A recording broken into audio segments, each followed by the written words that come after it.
24 नवंबर 1971। ये कहानी एक रियल ऐसे शख्स के ऊपर आधारित है जो आज भी हीरो बना है। डीबी कूपर जिसने प्लेन हाईजैक करके $2 लाख और 4 पैराशूट के साथ आज भी गायब है। इस कहानी को 50 साल हो जाते हैं। डीबी कूपर वाले केस को 50 साल हो गए हैं और ये हमारे इतिहास का इकलौता हाईजैकिंग केस है जो आज तक सुलझ नहीं पाया। उसने जो भी किया काबिले तारीफ था। उसने प्लेन हाईजैक करा और पैसे लेकर गया और किसी भी पैसेंजर को चोट नहीं पहुंचाई, इसलिए आज भी उसे हीरो माना जाता है। मेरी टीम को यकीन है डीबी कूपर मिल गया है। 100 से भी ज़्यादा सबूत मिले हैं। ये ऐसे एक आदमी की बात कर रहे हैं जिसके कई चेहरे हैं और ये साथी चोर है। मुझसे एक ही सवाल पूछा जाता है कि मैं 50 साल पुराने केस के पीछे क्यों पड़ा हूँ। कूपर ने जो भी किया वो बहुत मुश्किल था और उसने ये पूरे तरीके से किया। और सोचिए, ज़रा सोचिए, वो दिन थैंक्स गिविंग से पहले का बुधवार था, यात्रा के लिए सबसे व्यस्त दिनों में से एक।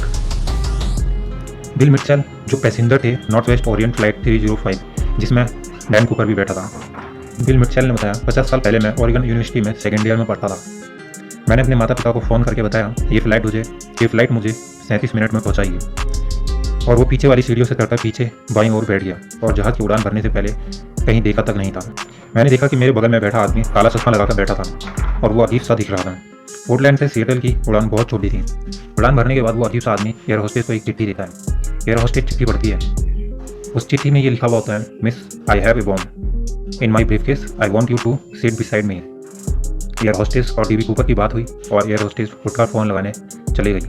बगल में बैठे आदमी बिल मिटचेल को समझ नहीं आ रहा था आगे हो क्या रहा है। उसने $2 लाख और 4 पैराशूट की मांग की थी।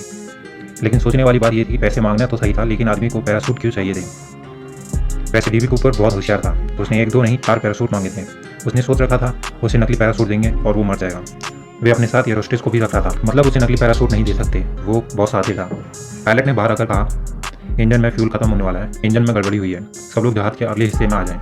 कूपर नहीं चाहता था कि फ्लाइट उतरे, इसलिए हवा में चक्कर लगाने पड़े और अंधेरा भी हो गया था। कूपर को पता चला कि उसकी मांग पूरी हो गई है, मतलब $2 लाख नकद और 4 पैराशूट तैयार हैं। आज के लगभग $10 लाख। अब सिएटल में जहाज उतारने के लिए डीबी कूपर ने कहा, एयर होस्टेस से सारी खिड़कियां बंद करवाने के लिए बोला और जहाज में बिल्कुल अंधेरा हो गया। स्नाइपर बिल्कुल तैयार बैठे थे। कूपर ने एक एयर होस्टेस से बाहर जाने के लिए कहा और बाहर एक डिटेक्टिव ने उसे पैसों से भरा एक बड़ा बैग दिया और वो फिर बाहर गई पैराशूट के लिए। सभी पैसेंजर उतर गए। बिल मिटचेल ने बताया, हम टर्मिनल से 1 मील दूर थे, इसलिए हम बस में चलकर एयरपोर्ट चले गए और वहाँ पर 100 से ज़्यादा न्यूज़ रिपोर्टर खड़े थे और FBI वाले सबसे एक एक करके इंटरव्यू ले रहे थे। जब बिल मिटचेल का नंबर आया तो बिल मिटचेल को पता चला कि आपका अपहरण हुआ है। तब मुझे पता चला।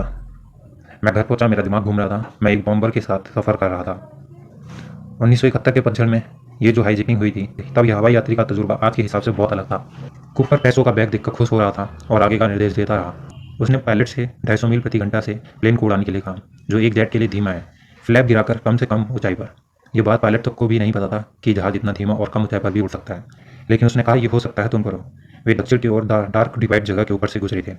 कूपर ने टीना मकलोड को कॉकपिट में भेजा और केबिन में वो अकेला था। लगभग 8:12 केबिन में हवा का दबाव महसूस हुआ पायलट को, तो पीछे वाली सीढ़ियाँ खुली थीं। घनी रात की बारिश हो रही थी उस दिन। अब परेशानी FBI वालों के लिए हो रही थी। शुरू में FBI वालों को बहुत परेशानी हुई। जब वो उतरा, हवाई जहाज कहाँ पर था इसकी जानकारी नहीं थी, बस अंदाजा ही लगा सकते थे। थैंक्स गिविंग डे पर उड़ते हुए ये खबर फैल गई थी, वो आदमी गायब हो गया। तब यह मामला चालाकी भरे एयर हाईजैकिंग से अमेरिकी लीजेंड में तब्दील हो गया। अब गड़बड़ ये थी, अब जो जानकारी जुटाने की कोशिश कर रहे हैं उसकी शुरुआत ही हाईजैकर के फर्जी नाम से हुई थी। डीबी कूपर हाईजैकर था ही नहीं। पोर्टलैंड में उसने टिकट एजेंट को डैन कूपर नाम बताया था। डीबी कूपर असल डैन कूपर था।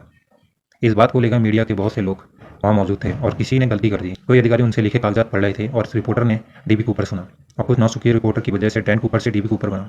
1 2 दिन सभी को पता चल गया ये डैन कूपर है, डीबी कूपर नहीं है। लेकिन देखा जाए तो डीबी कूपर डैन कूपर से अच्छा सुनाई देता है, इसलिए डीबी कूपर रह गया।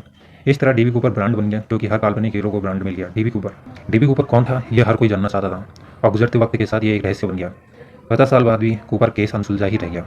टॉम कॉलबैक ने यह केस फिर से खुलवाया क्योंकि उनके पास एक टिप मिली थी।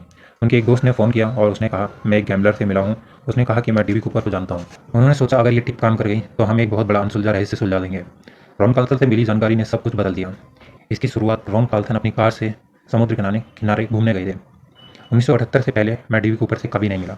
वो मेरा कोकीन सप्लायर था। उसने अपना नाम ब्रिक ब्रिक्स बताया था। लगभग पहले दिन से ही वो हमें बता रहा था मेरा नाम डैन कूपर है। बाद में कई जांच हुई, लेकिन ब्रिक ब्रिक्स डीबी कूपर नहीं था।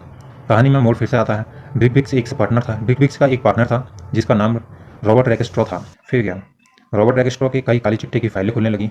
रॉबर्ट रैकेस्ट्रॉ एक आर्मी एयरमैन रह चुका था। इसके पास कई ID कार्ड थे, कई गुनाह किए थे, ये बहुत साथी था। आर्मी में रेगिस्ट्रॉन ने काफ़ी अनोखे काम किए थे। उसने आर्मी में हर चीज़ सीखी थी जो प्लेन से कूदने में मदद मिलती थी उसे। रॉबर्ट रेगिस्ट्रॉन ने सैनिक के रिकॉर्ड में हेरफेर करी थी और उसे आर्मी से निकाल दिया गया।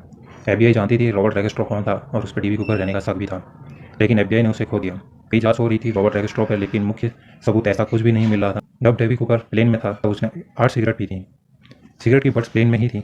उससे डीएनए टेस्ट हो जाता, लेकिन डिपार्टमेंट ऑफ जस्टिस वाले प्लेन में बट्स को ढूंढ ही नहीं पाया।